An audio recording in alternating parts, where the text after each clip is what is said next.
আজকে আমি করব লিচু শরবত বা লিচু ড্রিঙ্কস। আর এটা কিন্তু আমি ফার্স্ট টাইম করছি, তাই ভাবলাম যে তোমাদের সাথেও কিন্তু এটা শেয়ার করা। তোমরা তো দুদিন আগে দেখেছো যে আমি বাজার থেকে লিচু কিনে নিয়ে এসেছিলাম, আমি আর সৌভিক। তো সেইখান থেকে কিছু লিচু আমি ভাবলাম যে শরবত করা যাক বা ড্রিঙ্কস করা যাক, যেটা আমার লাইফে ফার্স্ট টাইম হবে আর তোমাদের সাথে শেয়ার করাও হবে। তাই আর দেরি না করে সোজা চলে গেলাম ছাদে। আর ছাদে কিন্তু আমি একা যাইনি, আমার সাথে কিন্তু আমার ভাইও গেছিলো।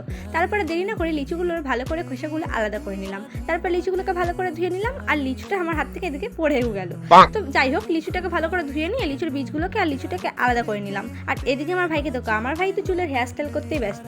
তো যাই হোক, আমি নিজেকে একটু দেখিয়ে দিলাম। তো এবার তো অনেক দেরি হয়ে গেল, এবার আমাকে লিচু শরবতের জন্য সবকিছু রেডি করতে হবে। তাই আর দেরি না করে চলো শরবত বানানো যাক।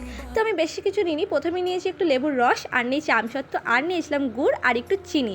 আর না আমি একটু বিট নুনও দিয়েছিলাম, কিন্তু আমার না ঠিক মনে নেই। তো যাই হোক, তোমরা একটু বিট নুনও অ্যাড করে নিও, আর একটু জল দিয়েছিলাম। তারপরে ভালো করে এবার এটাকে আমি পেস্ট করবো।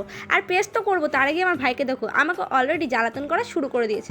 মানে ভাই বোন একসাথে থাকলে যেটা হয় আর কি। তো একবারে থামিনি, ও আমার সাথে এরকম 2-3 বার করেছে। তো যাই হোক, নিজেকে অনেক কন্ট্রোল করলাম এবং ভালো করে এবার এটাকে পেস্ট করে নিয়ে এলাম। আর এদিকে কিন্তু রেডি আমার অলরেডি লিচু শরবত বা লিচু ড্রিঙ্কস। তো এটাকে আমি ভালো করে গ্লাসে ঢেলে নিলাম। ও হ্যাঁ, এটা কিন্তু ঢালার আগে আমি এটার স্মেলটাও কিন্তু মানে গন্ধটা শুকেছিলাম, যেটা কেমন মানে স্মেলটা কেমন আসছিল, কিন্তু স্মেলটা কিন্তু জাস্ট অসাম আসছিল। তো যাই হোক, এবার এটাকে আমি গ্লাসে ঢেলে নিলাম। আর এটা কিন্তু আমি একা খাইনি, আমার সাথে কিন্তু আমার ভাই আর আমার মাও খেয়েছিল। খাওয়ার আগে এটাকে আমি একটু ডেকোরেশন করে নিলাম আমসত্ত্ব দিয়ে। তারপর আমি খেয়েও নিলাম, আর খেয়ে কিন্তু বেশ আমার কাছে ভালো লেগেছিল। আর এটা কিন্তু আমি একা খাইনি, আমার ভাইকেও দিয়েছিলাম। এবার ও খেয়ে বলবে যে কেমন লাগছে খেতে। ওর কাছেও কিন্তু খেয়ে খেয়ে বেশ ভালোই লেগেছিল। ও কিন্তু খেয়ে কিন্তু একটু থমকে থাকার পর হেসে কিন্তু বলেছিল বেশ ভালো হয়েছে।